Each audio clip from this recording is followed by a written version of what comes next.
Jesus Cristo é o Senhor no céu, na terra e debaixo da terra.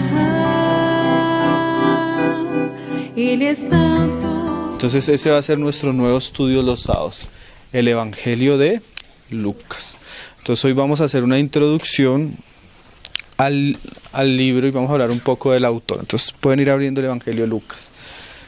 Los hermanos de pronto que puedan quitarle el sonido del celular como para no tener así como interrupciones. Amén. Entonces vamos a abrir el Evangelio de Lucas. Lucas capítulo 1. Y ese va a ser el libro que, bueno, si el Señor lo permite, ahora comenzaremos a estudiar todos los sábados, hasta donde el Señor pues no lo conceda. Bueno, aunque Lucas, no hay en el Evangelio que aparezca el nombre de Lucas, históricamente siempre la iglesia reconoció que fue Lucas su autor. Lucas es el único autor del Nuevo Testamento que era gentil. Él escribió 2 escritos que pareciera que fueran uno solo, sino el primer tratado que es el Evangelio de Lucas y el segundo tratado que es el libro de Hechos. La poca información que encontramos de Lucas, del escritor, nos la da las mismas escrituras. Parece ser que Lucas fue de aquellos convertidos que surgieron de las primeras iglesias gentiles. Algunos hermanos llegan a decir que posiblemente Lucas es de Antioquía. La verdad, no, la escritura no nos da como datos exactos para asegurarlo. Aparece en el capítulo 16 de Hechos participando del viaje de Pablo y posiblemente acompañó el ministerio de Pablo durante 9 o 10 años, hasta la segunda prisión en Roma.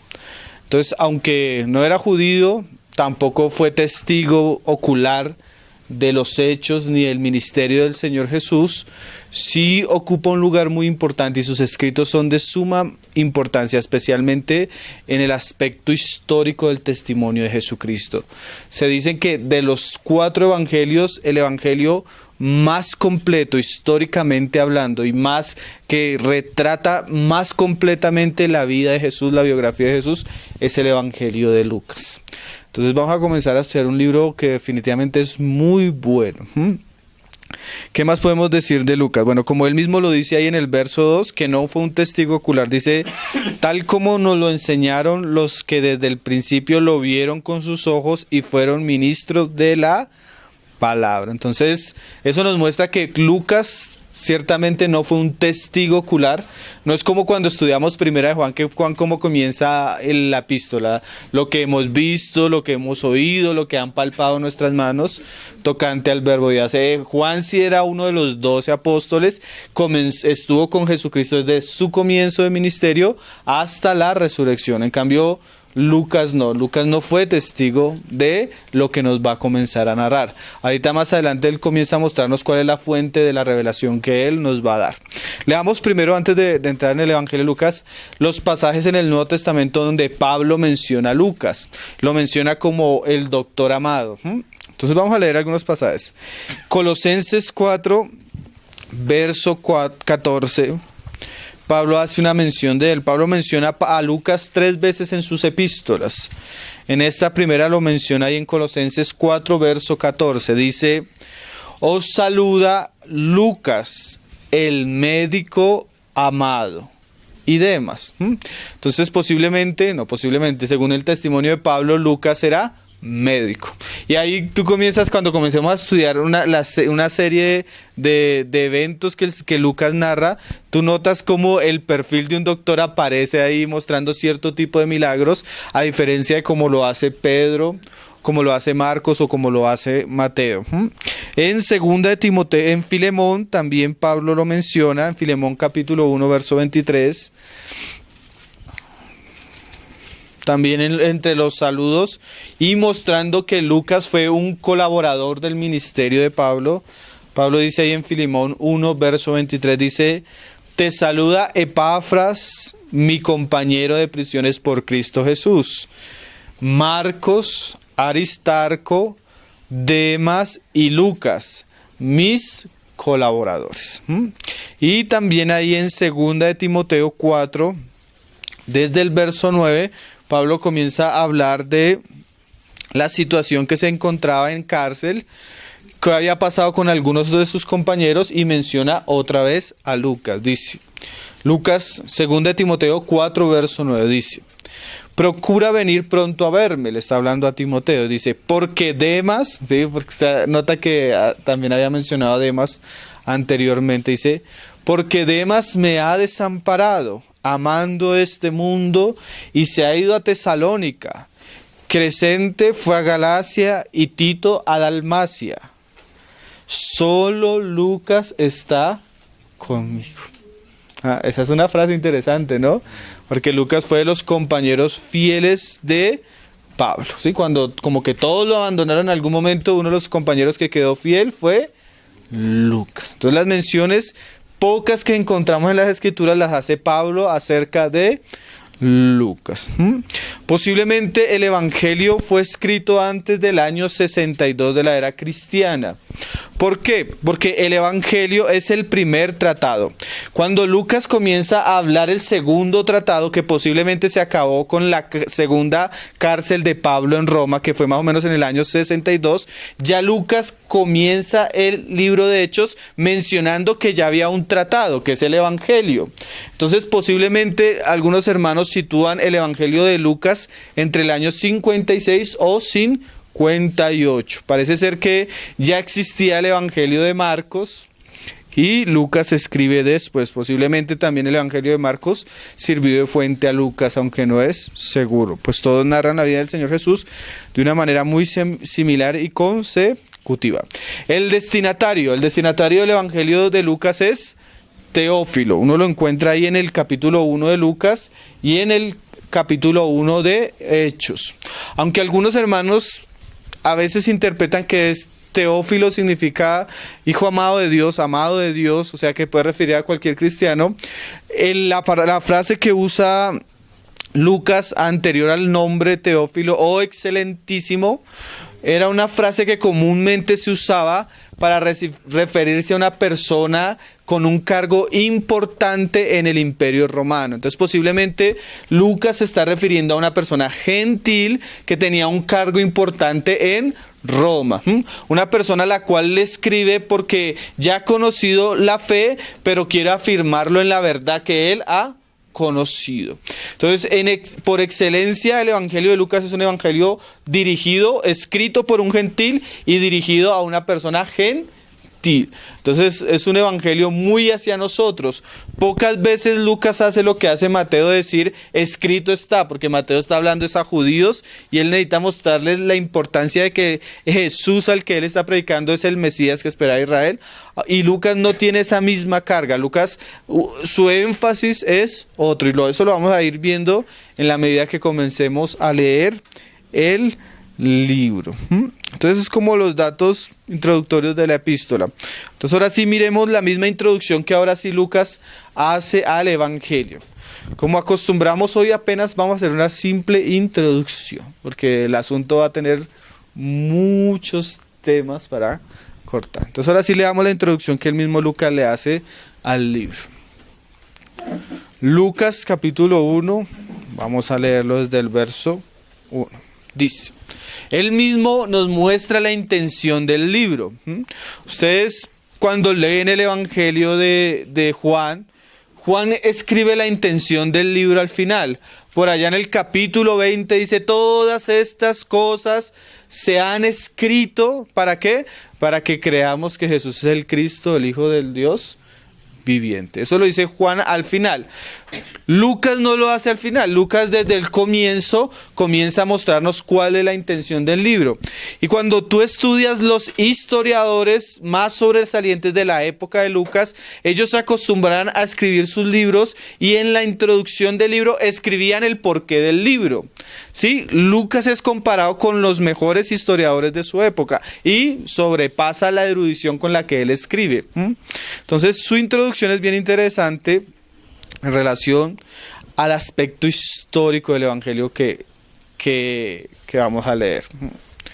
Dice, Bueno, esas cosas las vamos a ir viendo en la medida que comencemos a entrar al Evangelio. Dice, puesto que ya muchos han tratado de poner en orden la historia de las cosas que entre nosotros han sido ciertísimas, tal como nos lo enseñaron los que desde el principio lo vieron con sus ojos y fueron ministros de la palabra. Entonces, aquí Lucas resalta dos cosas que ya en su época, que si fuera el año 58 o 60, existían. Dos cosas existían. Primero, la enseñanza o la tradición oral de los apóstoles. Como cuando estudiamos aquí la importancia de los 12 apóstoles, decíamos que ellos eran los transmisores de la enseñanza oral de Jesucristo. Eso ya había existido. Pero Lucas añade esta frase, que posiblemente es una referencia o al Evangelio de Marcos o a algunos escritos que ya habían comenzado a compilarse en relación a Jesucristo. Mira cómo él lo dice. Ya algunos han tratado de poner en orden la historia de las cosas. O sea, algunos ya habían comenzado a coger la historia y comenzar a escribir en orden. O sea, posiblemente ya estaba circulando el Evangelio de Marcos, algunas epístolas de Pablo, ya había un gran material escribiendo. Y estaba la tradición oral de los apóstoles en la iglesia. Las cosas que entre nosotros han sido ciertísimas, tal como nos la enseñaron los que desde el principio lo vieron con sus ojos y fueron ministros de la palabra. Entonces, al ver esto, resalte la palabra historia, una historia de cosas ciertísimas. Pero ¿cuál es la historia que él va a narrar? ¿Qué es lo que vamos a tratar a través del Evangelio? Eso lo explica en Hechos de los Apóstoles 1, cuando él hace referencia en Hechos a lo que escribió en Lucas. Leámoslo, porque a veces nosotros podemos perder la vista de lo importante del Evangelio. Y es muy común cuando no se hace una enseñanza constante y coherente del Evangelio como un libro. Generalmente la predicación que se escucha en nuestros días es la parábola tal, el milagro tal. Entonces, de alguna manera tenemos el libro y el predicador toma como si fuera un buffet la parte que él quiere. Pero a veces cuando yo tomo así de la escritura, yo pierdo la esencia del libro como tal. Entonces aquí en Hechos de los Apóstoles, Lucas nos muestra cuál es la esencia del Evangelio. Mira lo que dice Lucas ahí en el verso 1 de Hechos. Dice, en el primer tratado, ¿cuál es el primer tratado? El Evangelio. ¿Qué hizo Lucas? Oh Teófilo, hablé acerca de todas las cosas que Jesús comenzó a hacer y a enseñar, hasta el día en que fue recibido arriba, después de haber dado mandamientos por el Espíritu Santo a los apóstoles que había escogido. Entonces, ¿cuál es la historia que Lucas considera ciertísima, que ahora él ahora propone hacer y contar en orden? La historia de la vida, los hechos, las enseñanzas de Jesús, su muerte y resurrección. Ese es el Evangelio de Lucas. Es el escrito de Lucas donde él diligentemente investigó acerca de la persona, de la enseñanza, de la obra de Jesucristo. Una historia tan importante para Lucas que para Lucas no fue suficiente solo escuchar el testimonio de Marcos. No fue solo suficiente escuchar la enseñanza de los apóstoles, sino que él diligentemente indagó acerca de la persona, las obras y la predicación de Jesucristo. Entonces, esto es muy importante porque esa es la fe que nosotros hemos recibido. Nosotros como cristianos somos llamados a conocer la vida, las obras y las enseñanzas de Jesucristo. Ese es el tema. Porque sí, a veces hablamos de muchos temas, pero el tema de los temas, la historia de las historias es Jesucristo mismo. Y eso Lucas, que fue un compañero durante 10 años de Pablo, aprendió de Pablo. Y aprendió de los otros apóstoles también. Mira cómo Pablo hablaba. Porque es importante que cuando nosotros entremos a estudiar el Evangelio no nos perdamos como si él fuera un laberinto, sino el Evangelio apunta a Jesús, apunta a sus enseñanzas, apunta a su muerte y termina ¿dónde? En su ascensión. Mira lo que decía Pablo. Vamos a leerlo. Yo sé que conocen estos pasajes, pero siempre es importante recordarlo, y más cuando hacemos una introducción. Porque cuando estamos haciendo la introducción estamos poniendo la mira de la escopeta y poniendo el ojo en el otro ojo y apuntando a un punto. ¿A dónde queremos llegar? ¿Cuál es la intención de nosotros? Que debe ser la misma intención de Lucas. Poder llevar a la persona que ha recibido el Evangelio a afirmarse en la verdad. Y la verdad es una, que es Jesucristo. Entonces mira cómo lo decía Pablo. Primera de Corintios 1, verso 22. Y vamos a ver cuál era el énfasis ministerial de Pablo. Lo que lo llevaba constantemente a ministrar a los creyentes o a las personas que predicaba, que debería ser el mismo énfasis de nosotros, que fue la misma carga que hubo en Lucas. Dice Pablo, en el 1:22 dice, porque los judíos piden señales. Es el cristianismo de hoy en día. Hay unas imágenes en Facebook que son chistosas, pero son muy ciertas, hermano. Culto de milagros y de señales, y un montón de gente ahí caminando. Entonces, culto de la enseñanza, de la predicación. Casi no va gente. Porque hay una tendencia natural en las personas, aún en el pueblo de Dios, en buscar una serie de cosas sobrenaturales que pueden existir, pero que no son ni nuestra enseñanza ni el énfasis de nuestra predicación. Los judíos, ¿por qué iban? Por señales. Los griegos, ¿por qué van? Dice ahí. Y los griegos buscan sabiduría. Hay personas que quieren conocimiento y filosofía. Pero nosotros, mira lo que decía Pablo, y eso lo aprendió Lucas, predicamos a Cristo crucificado. Para los judíos ciertamente tropezadero, y para los gentiles locura. O sea que aquello que era esa historia sublime, gloriosa, digna de ser investigada, digna de ser escrita y digna de recorrer toda la tierra, para algunos es locura.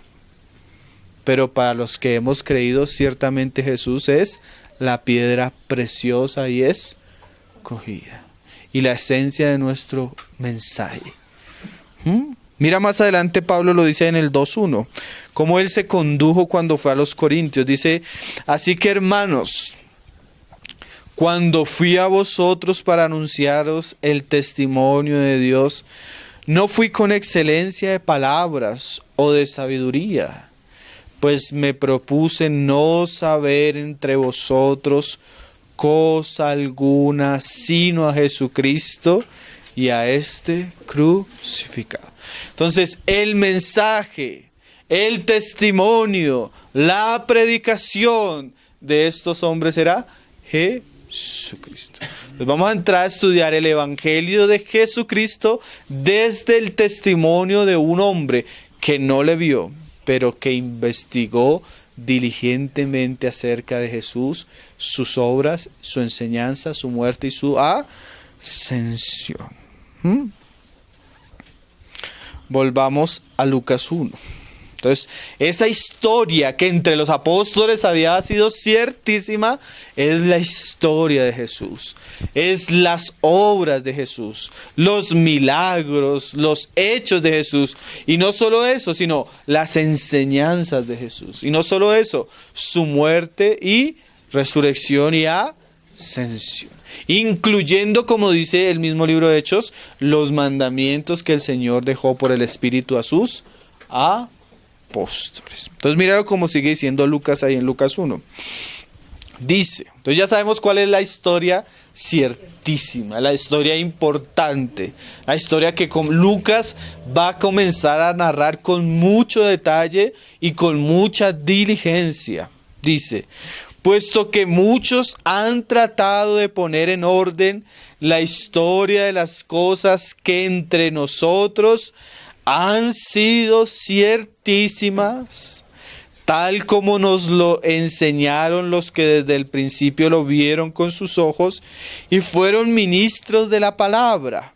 Ahora mira cómo dice Lucas, me ha parecido también a mí. Ese no es solo Lucas, definitivamente ahí está la obra de Dios, impulsando, poniendo un querer en Lucas especial para una obra especial. Pero mira lo que dice, después de haber investigado con diligencia todas las cosas desde su origen, escribírtelas por orden, oh excelentísimo Teófilo. Entonces vamos a leer el evangelio de un hombre que investigó diligentemente acerca de Jesucristo.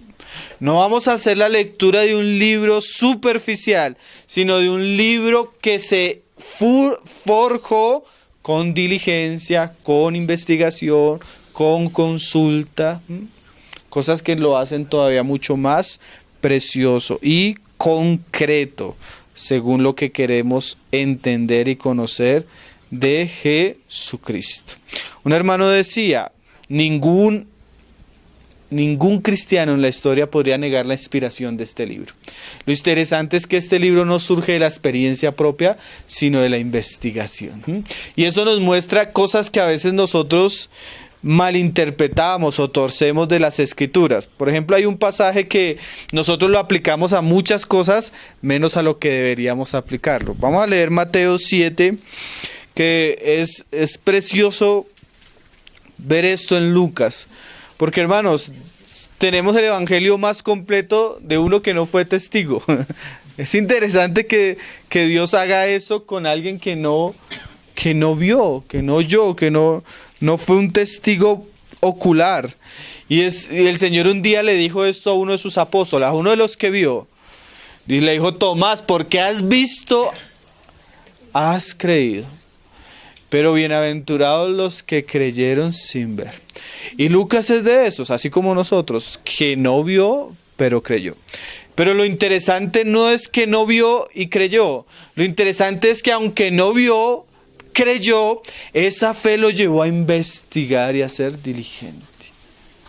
Sí, porque a veces los cristianos piensan que fe es un asunto abstracto donde yo creo cosas que yo muchas veces creo en mi mente o concibo solo en mi corazón. Pero la fe de Lucas, que viene por la predicación del evangelio, lo llegó a investigar y a consultar si lo que había creído era tan cierto como se lo predicaban o se lo enseñaban. Y eso es precioso, es una cualidad de Lucas que no tienen otros, ¿sí? Él llegó a donde los otros no habían llegado. Marcos, si fue escrito por Marcos, pero dictado por Pedro, fue un evangelio de alguien que vio, y aún así no es tan completo como Lucas. El mismo Mateo, que es muy completo, en algunos aspectos queda corto con Lucas, y también fue alguien que estuvo con él. Entonces la obra del Señor en Lucas es supremamente preciosa, sin contar Hechos, que también es altamente precioso. Entonces mira lo que dice Mateo 7, porque a veces nosotros vamos a interpretar estos pasajes que vamos a leer en todo menos en esto, pero en Lucas sí se ve esto, investigación, diligencia y ciertas cosas que el Señor nos llama a tener. Dice, el tema comienza en el verso 7 según los títulos que pone Reina Valera, pero yo quiero leerlo desde el verso anterior porque también está muy asociado. Esos títulos no hacen parte del texto original. Dice Mateo 7, verso 6. Dice, no deis lo santo a los perros. Eso ya es una frase tremenda, ¿no? ¿Por qué no escribió el evangelio otro? Bueno, ¿por qué no lo escribió Demas? porque Demas abandonó a Pablo amando más el mundo, ¿sí? Hay cosas que no escriben otros. En cambio, Lucas fue fiel, ¿no? De los colaboradores fieles. Y el Señor nos haga fieles, porque muchas veces no llegamos a apreciar la palabra por causa de lo que somos, de que no somos santos. Dice, ni echéis vuestras perlas delante de los cerdos, no sea que las pisoteen y se vuelvan y os despedacen. Si el Señor está enseñando eso a sus discípulos es porque Él actúa así. Él no le da a los perros lo santo, ni le da las perlas a los cerdos. Y aquí vamos a ver algo bien interesante. Todo lo que Lucas nos va a narrar, enseñar, providencialmente, de la fuente que haya sido, la familia de Jesús, los apóstoles, los discípulos, la fuente que haya sido, fue una concesión de Dios, que le concedió conocer a Jesucristo a través del testimonio y de la investigación. Pero definitivamente hay un asunto divino ahí, ¿no? Dios dándole algo santo a un hombre para que nos lo dejara escrito a nosotros. Dice, mira, este es el pasaje que quiero llegar. A veces nosotros lo aplicamos a cualquier cosa menos a lo importante, hermanos. Pedid y se os dará. Si usted tuviera la oportunidad de pedirle al Señor, ¿qué le pediría? Si usted le dijeran, ¿qué está buscando usted, hermano? ¿Saben qué hizo Lucas? Investigó, o sea, estaba ¿qué? Buscando diligentemente. ¿Qué? Conocer si lo que él había oído era ciertísimo. O sea, realmente, ¿saben qué decía Lucas? Señor, yo quiero conocer a Jesucristo, tal como Él es, tal como Él hizo, tal como Él enseñó. Tremendo, ¿no? Porque a veces pedimos, ¿qué quiere pedir? No, hermanos, que estoy pasando pruebas económicas. No, hermanos, que estoy pasando pruebas de salud. No, hermanos, que yo quiero que el Señor bendiga. Y todo es lo que no debería ser. Aunque eso haga parte de la vida cristiana, lo que debemos estar buscando es conocerle más. Conocerle más. Entonces a veces usamos estos pasajes, sí, para hablar de la oración. Necesita algo, hermano, pida creyendo en el nombre de Jesús. Pero ¿cuántos podemos conocer más, entender más? Yo imagino a Lucas orando, Señor, ¿con quién debo hablar para saber bien cómo fue tu nacimiento, Señor? Señor, ¿quién me puede contar mejor cómo fueron los milagros que tú hiciste? Señor, ¿quién recordará mejor tus enseñanzas? Yo quiero estar a los pies de esas personas. Bueno, buscando. Yo imagino a Lucas entrevistando a Pedro y pasando tiempo ahí escribiendo lo que Pedro le decía. Una investigación, hermano. Una investigación requiere tiempo, requiere preguntar, requiere buscar, requiere pedir. ¿Ah? ¿Sí? Muchos no conocen al Señor porque no piden, no llaman, no buscan, ¿no? Si ellos escribieran un evangelio de Jesús, sería de 3, 4 versículos, hermano. Porque eso es lo que muchos conocen de Jesucristo. Y sería muchas veces distorsionado con su corazón, con sus anhelos propios. Entonces el Señor levante personas así como Lucas, que pidieron pero lo verdadero, ¿no? Buscaron lo verdadero. Decía Salomón, si buscares la sabiduría como buscan la plata, la encontraríamos, ¿no? Pero a veces nosotros buscamos muchas cosas menos lo que deberíamos buscar. El Señor nos haga personas que tengan hambre y sed de Él mismo, no de otras cosas. Dice, pide y se os dará. Y el ejemplo es Lucas. Buscad y hallaréis, llamad y se os abrirá.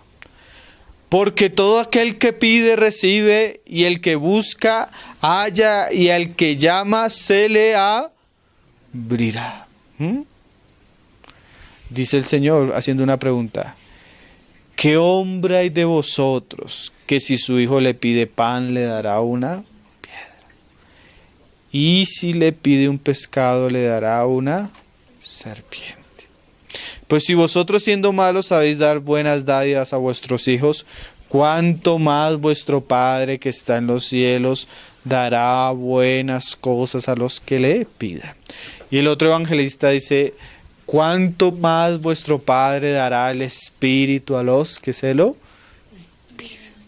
O sea que definitivamente cuando nosotros pedimos las cosas que son buenas, buscamos que son las cosas que son buenas, hallamos las cosas que son buenas. Y qué mejor que hallar al mismo Señor Jesús, la misma sabiduría, la misma revelación de Dios. Entonces definitivamente en investigación, en diligencia, en un trabajo, ninguno de los evangelistas como Lucas, porque hay mérito, porque él no fue testigo ni esto. Entonces muchos diríamos, no hermanos, pero si nosotros quisiéramos escribir un evangelio ya no podemos acudir a las fuentes, porque Lucas podía acudir todavía a las fuentes, pero nosotros no. Lucas peleó una batalla que nosotros ya no podemos pelear. Pero hermanos, hay una gran bendición y quiero que leamos un pasaje del Antiguo Testamento que representa un poco lo que vamos a hacer en estos días. Nosotros no vamos a investigar diligentemente, ni simplemente vamos a leer lo que uno ya investigó. Y eso en el Antiguo Testamento era el botín de David. ¿Ustedes sí conocen la ley del botín? Vamos a leerla. Primera de Samuel 30:21, que de alguna manera representa lo que vamos a comenzar a hacer con el Evangelio de Lucas. ¿Qué pasó? Ahí en Primera de Samuel 30 es la historia de la guerra de David con los amalecitas. ¿Sí conocen la historia? Un día David salió con su ejército y al volver al campamento los amalecitas se les habían llevado las mujeres, los hijos y todas las cosas. ¿Se conocen la historia? Entonces David, clama al Señor y el Señor le dice que vaya, que pelee. Entonces va a la guerra con los amalecitas. Pero cuando va a la guerra con los amalecitas, algunos del ejército tuvieron temor y no fueron. Tuvieron miedo, no fueron a la guerra. Como les decía, Lucas fue a una guerra a la cual nosotros no hemos ido. Entonces David va a la guerra y vence a los amalecitas. Una vez David vence a los amalecitas, él vuelve con el botín. Y los soldados decían el botín de David. Entonces cuando había un botín en guerra, de la guerra, fruto de la guerra, ¿qué se hacía? El botín se repartía entre los que habían peleado la guerra, ¿sí?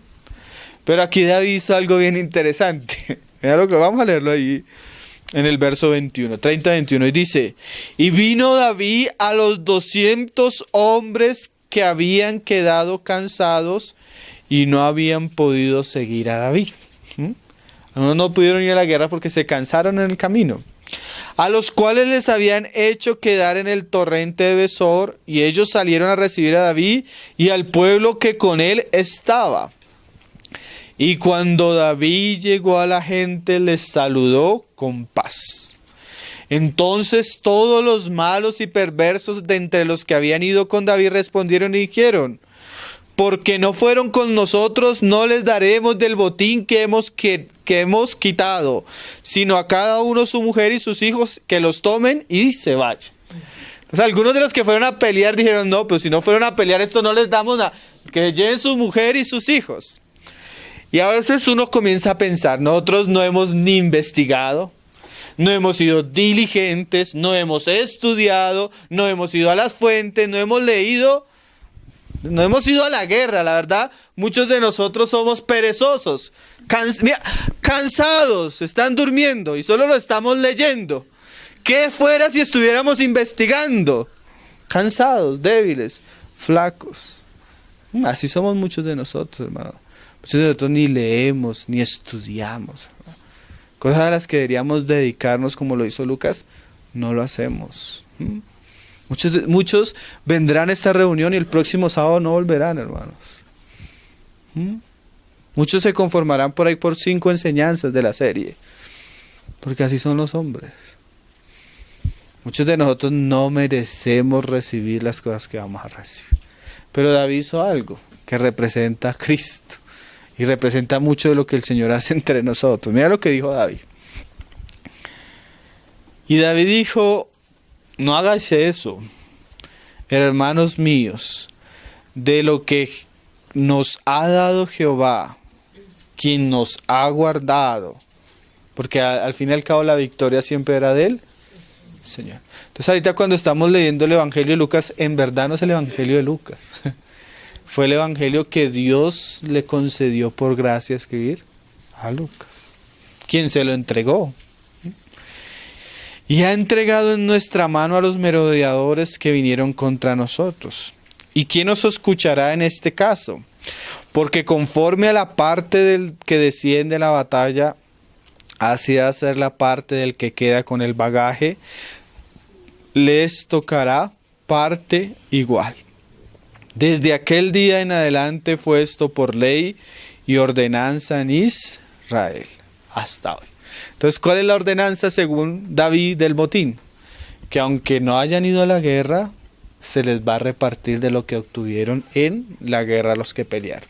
¿Por qué usamos esa figura? Porque el que fue a la guerra aquí fue Lucas, hermano.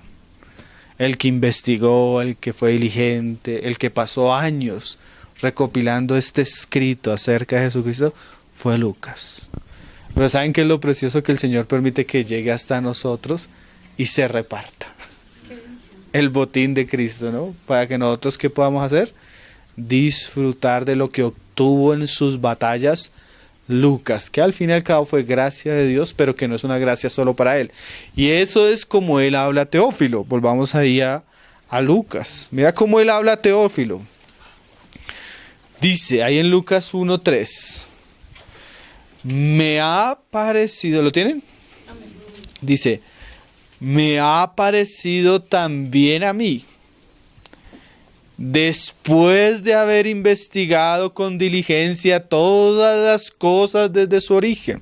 Podríamos decir en el lenguaje de David, después de haber peleado la batalla desde el comienzo, no quedarse con eso, sino que hizo Lucas, escribírtelas por orden, oh excelentísimo Teófilo. ¿Para qué? ¿Cuál es la carga de Lucas? Para que conozcas bien la verdad. Porque saben que a veces algunos, aún entre los que creen en Jesucristo, no conocen bien la verdad. Hay muchas personas que son cristianas, pero cuando usted comienza a hablar con ellas, usted se da cuenta que aunque son cristianas, no conocen bien la verdad. Una vez Pablo llegó a una ciudad y les preguntó a los que creo que fue a Éfeso, y les preguntó que si habían recibido el Espíritu Santo. Y ellos le dijeron, lo único que hemos escuchado es el Evangelio de Juan, o sea, el bautismo de Juan. Entonces ni habían escuchado nada del Espíritu Santo. Y hay mucha gente que, aunque son cristianas, llevan por un tiempo reuniéndose, cuando tú hablas con ellos no conocen la verdad. A veces conocen un evangelio diluido, a veces conocen un evangelio mezclado, prosperidad, metafísica, una cantidad de cosas que hoy en día se ven. ¿Por qué? Porque no han tenido la oportunidad que tuvo Teófilo de recibir la enseñanza de Lucas concretamente y completamente, llevándolo a conocer lo que es la verdad. Entonces, ¿cuál es la intención de Lucas y la intención de nosotros?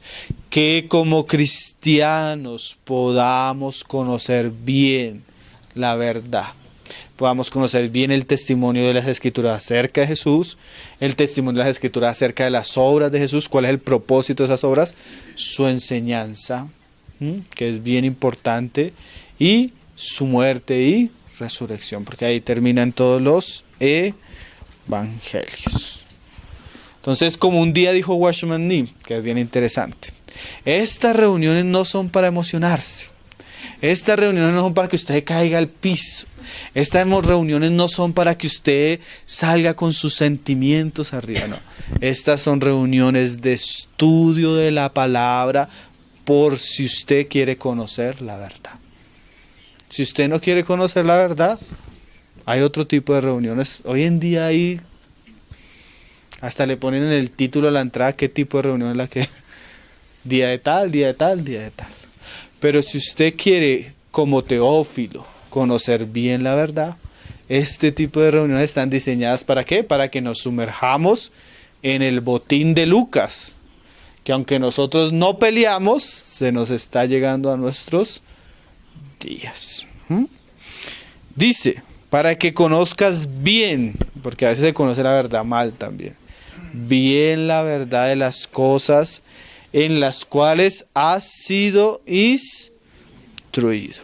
Primera de Timoteo 2, Pablo nos dice que eso es la voluntad de Dios. Yo pienso que cuando uno estudia, cuando uno mira la teología de Lucas, tiene mucho de Pablo, y es de entender porque Lucas duró 10 años con Pablo. Es más, hasta algunos hermanos atribuyen la epístola a los hebreos como escritor Lucas, pero la discusión a veces es Lucas o es Pablo. Y si es Lucas, es que realmente Pablo tuvo una tremenda influencia en Lucas, si no fue Pablo. Entonces aquí Pablo nos muestra cuál era la voluntad de Dios, y eso es lo que plasma Lucas en su evangelio. Mira lo que dice Pablo ahí en 2:3. 1 Timoteo 2:3. Porque esto es bueno y agradable delante de nuestro Dios Salvador. Que oremos por todos los hombres. ¿Por qué? ¿Qué quiere Dios? El cual quiere que todos los hombres sean salvos. Pero eso es una parte, ¿sí? Porque a veces no es suficiente que los hombres sean salvos. Sí, es importante. Si usted es salvo, eso es algo muy importante. Pero no es lo único, hermano. Porque a veces los hermanos quedan en ese punto nomás. Ya somos salvos, ya somos hijos, ya. Después de ser salvos, es necesario la instrucción para que el que sea salvo conozca la verdad. Dice, ¿y qué? Y vengan al conocimiento de la verdad. Y la palabra griega ahí es epignosis, que significa pleno conocimiento. La palabra epi es como cuando usted tiene una pirámide y se para en la punta y puede mirar, tiene un conocimiento de todo, o sea, completo. ¿Qué quiere Dios?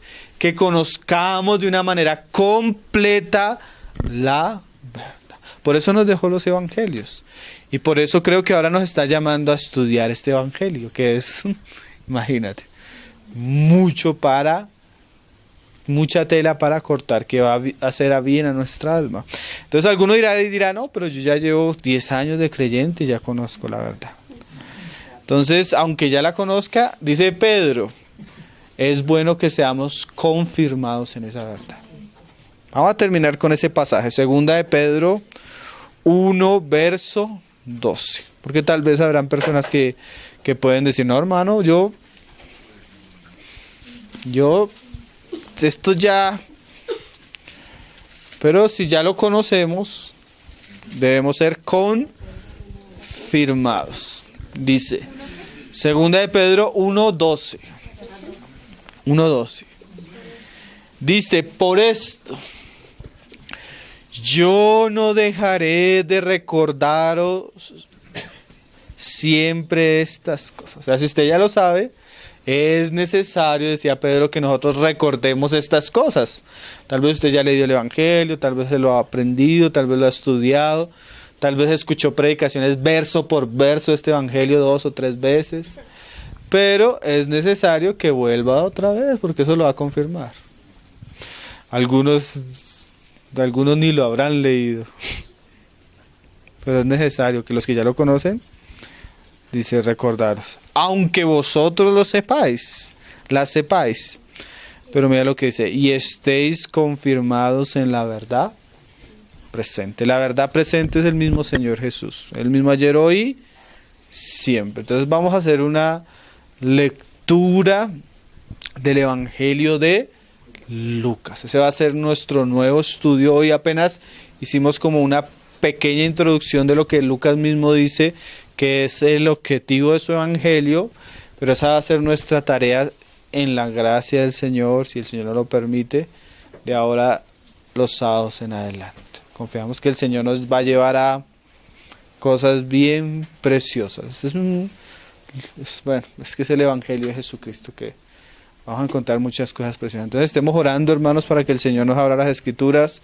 Estemos orando para que cada pasaje nos llegue como debe llegar y bueno, dé el fruto debido. Amén. Entonces, bueno, vamos a orar para darle gracias al Señor. Hoy fue corto porque es una introducción, pero vamos a comenzar pasaje por pasaje a sumergirnos en este río. Como decía Génesis, un río que hay oro y hay piedras preciosas ahí. Entonces vamos a encontrar muchas cosas preciosas, como lo ha sido cada parte de la Escritura a la que hemos entrado. El Señor nos ha enseñado cosas preciosas. Entonces vamos a estar orando, animados, para poder, por lo menos, ya que no investigamos, recibir el botín de Lucas. Amén. Que nos ha llegado hasta el día de hoy. Padre, te damos gracias, Señor. Te damos gracias por tu palabra. Te damos gracias, Señor, por el tiempo que tú nos concedes tener delante tuyo, Señor. Queremos poner este estudio en tus manos, Señor. Tú eres el que hace que el río crezca, Señor, y nos cubra, y nos sane, y dé fruto.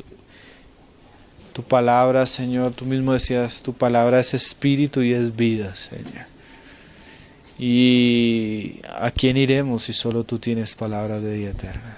Queremos decir como Pedro, Señor, que no encontramos otro lugar, sino el lugar donde encontramos tu palabra y donde te encontramos a ti en ella, Señor.